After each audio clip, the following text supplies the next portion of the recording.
A film editor in the 1980s worked with scissors. That's not a metaphor. He had reels of film hanging on hooks, a light table, a magnifying glass, and a pair of scissors. To move a scene from one place to another, he physically cut the celluloid, spliced it with special tape, and hoped the new order would work. If he wanted to see the result, he had to rewind the reel, load it onto a flatbed editor, and project it. Editing wasn't an abstract operation. It was manual, tactile, slow, and in many ways irreversible.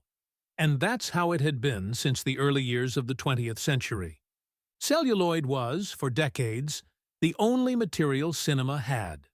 A film existed as an object, a roll of nitrate or acetate coated with silver halides that reacted to light. When a camera opened its shutter, a latent image was imprinted on that chemical layer, and it only became visible after the film was processed in a laboratory. Every frame was a physical impression, unique, with its own grain, its own density, its own imperfections. Making a copy meant duplicating that entire process. Distributing a film to 500 theaters meant manufacturing 500 cans of celluloid, shipping them, screening them, and sending them back. Reels got scratched, broke, caught fire. Time degraded them. Some films were lost forever simply because their prints disappeared. That system wasn't just a technical limitation. It was a complete discipline. Shooting on film cost money per foot. Every take consumed material. Directors calculated carefully. Actors knew the opportunities were finite. The laboratory set the pace. The footage from a day of shooting arrived, developed the following day. And only then did anyone know if something had gone wrong. There was no way to review a take on the spot. What was recorded was recorded. The first crack in that system didn't come from cameras or special effects. It came from editing. In the late 1980s, the first nonlinear editing systems began to change how editors worked with images. The central idea was simple but transformative. Digitize the filmed material and work with it on a computer, where scenes could be rearranged without ever touching the original negative. The Avid system, launched in 1989, was one of the first to make that process viable for professional productions. Instead of hooks and scissors, there was now an interface where clips could be moved, duplicated, compared, and restored. What used to take days could be done in hours, and if a change didn't work, it could be undone with a click. For editors, it felt like lifting a physical weight off their shoulders. They could experiment without destroying anything. They could try 10 versions of a sequence without compromising the source material. The creative process of editing accelerated and opened up. But at the same time, something shifted in the relationship with the material. The image was no longer an object you could hold in your hands. It was a file. While editing was being digitized from the inside, visual effects were starting to push the boundaries of what cinema could show. In 1991, Terminator 2 introduced the T-1000, a character whose body could deform, melt, and reconstitute itself on screen. It was liquid metal that looked real. Industrial Light and Magic, the effects company founded by George Lucas, had developed image synthesis techniques that allowed computer-generated elements to be seamlessly integrated with live actors and physical sets.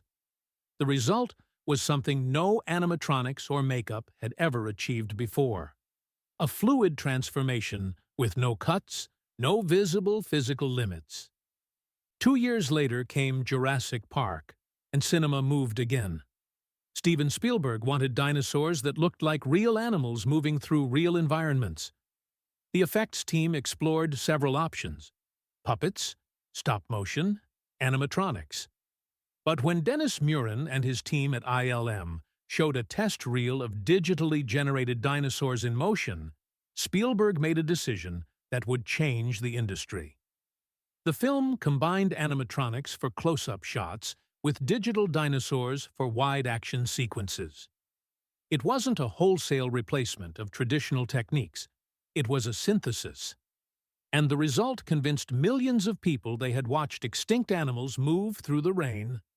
The line between what was filmed and what was generated was beginning to dissolve. But if Terminator 2 and Jurassic Park showed that digital could be inserted into live-action filmmaking, it was Pixar that pushed the question the furthest. In 1995, Toy Story became the first feature-length film produced entirely by computer animation. There were no hand-drawn cells, no acetate layers, no darkroom processing.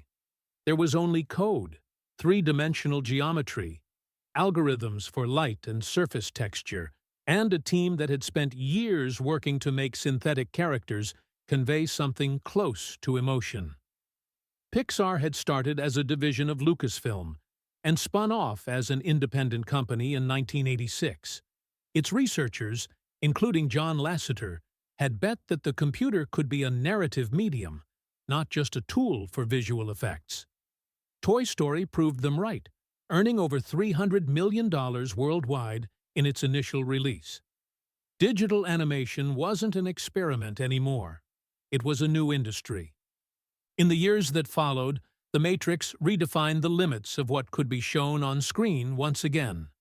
The bullet time sequence, where the camera seemed to orbit around a frozen moment of action, was made possible through a combination of physical cameras arranged in a semicircle and digital synthesis of the frames in between. It wasn't just a visual effect. It was a new grammar of cinematic movement, one that action cinema adopted widely throughout the following decade. At the same time, cameras themselves were beginning to change. Professional digital video cameras had been around since the 90s, but it was the arrival of high-definition systems that led some filmmakers to consider them serious tools for narrative cinema. George Lucas was among the most enthusiastic. For Star Wars Episode II, Attack of the Clones, released in 2002, he chose to shoot almost entirely on Sony HDW-F900 cameras, making it one of the first major Hollywood releases produced primarily in digital. For Lucas, it was a liberation. Lower lab costs, the ability to review takes immediately on a monitor, and direct integration with the visual effects that would be added in post-production. The film divided aesthetic opinions, but it opened a door that never closed again. For many young directors and low-budget productions, digital meant something even more fundamental: access. A professional digital camera cost a fraction of what a film-based production system required. Editing could be done on a personal computer. Independent cinema found in digital a path of entry that celluloid had never offered so easily.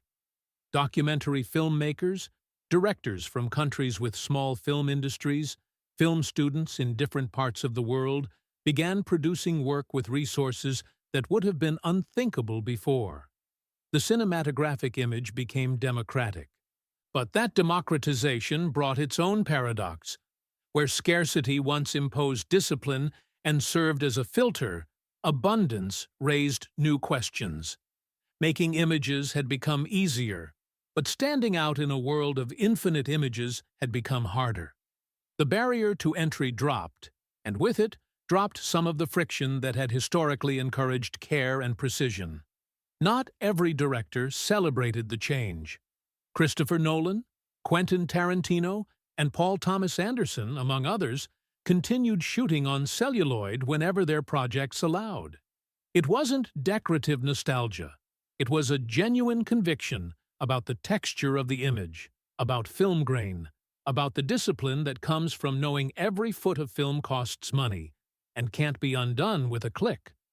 For them, celluloid wasn't an obsolete format. It was an aesthetic choice with real consequences on screen. Movie theaters went through their own version of the transformation. For decades, distributing a film meant manufacturing 35mm celluloid prints and physically shipping them to every cinema in the world. A single film can weigh several pounds. A wide release required thousands of prints. With the arrival of digital projection, that system gradually disappeared. Films began to be distributed as encrypted files delivered by satellite or hard drive. Mechanical projectors were replaced by digital ones. Distribution costs dropped significantly. But for smaller theaters, the technological conversion represented a massive investment that many couldn't absorb on their own. The transition was uneven, expensive, and in some cases irreversible for exhibitors who couldn't adapt. And then there was the problem that no one wanted to look at closely in the beginning: preservation. Celluloid, stored under the right conditions, can last for decades or even centuries. A nitrate strip from the 1920s, properly maintained, is still legible today.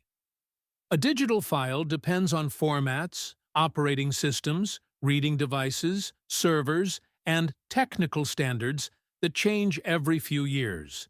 A film recorded in a format from the 90s may be technically unplayable today if the hardware to read it no longer exists. The paradox of digital is that it produces perfectly sharp images that can become invisible far more quickly than a deteriorating reel. Film archives around the world have been wrestling with that contradiction for years without a definitive answer. Today, both worlds coexist. There are films shot on celluloid that get digitized for distribution. There are digital films printed back onto film for preservation. There are directors who mix both formats within the same project. The distinction between photochemical and digital no longer defines genres or absolute hierarchies. It defines creative decisions that each filmmaker makes based on intention and resources. Somewhere in an archive, a metal can holds a reel of 35mm film. Somewhere on a server, that same reel exists as a file measured in terabytes. Both contain the same story, the same images, the same light captured at some point in the past. But one can be held in your hands, cut, burned, and aged. The other can be copied 1,000,000 times without losing a single pixel, and it can vanish completely if the system that holds it stops working. Cinema didn't just change its format, it changed its nature. It stopped being only a physical object that existed in space and became also information that exists in time in a different way, more fragile in some respects, more powerful in others, and still without a clear answer to what it means to preserve an image when that image no longer has a body.